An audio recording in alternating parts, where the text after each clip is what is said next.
is for me, how I see the manosphere is that it's very much males versus females. Mm. There's no equal.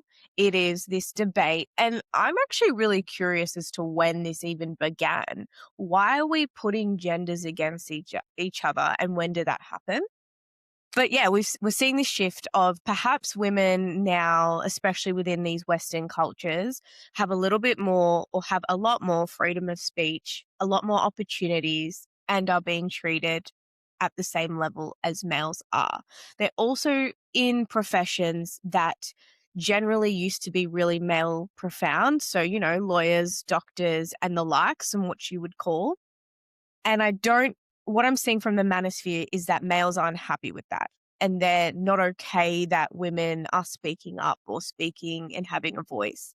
And they're also not okay that they're now coming into this provider mentality and being grown up and taught how to be a male, quote unquote. So it's really interesting for me to see the representation of males versus females in this manosphere because it is actually shown as quite an extremist point of view. And we're not equal in this manosphere. Yeah. What we are seeing is culturally, especially in Australia, these gender specific roles are becoming a lot more fluid now. And Hmm. I'm quite surprised when I'm watching these influencers talk about these quote unquote masculine traditional values. They were most likely raised in an era where these values didn't exist. For example, this idea that the women stay home and don't work and look after the kids, cook, clean, do all the housework, and the men are the ones, quote unquote, providing. Hmm. It hasn't been like that in a really, really long time, especially within Australia.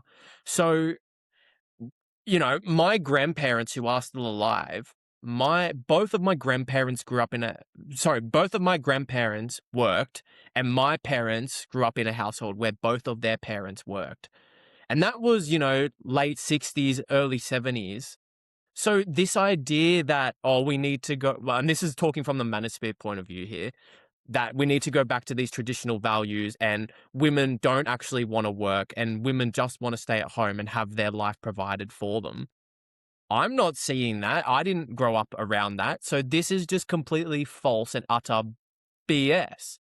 So the fact that there are so many young, impressionable males hearing this and thinking, yep, like this is it, I'm going to treat women like this because that's how they're perceived that they want to be treated is really dangerous. I don't really know who's responsible here. Hmm. And that's something that I kind of want to dive deeper into this with you.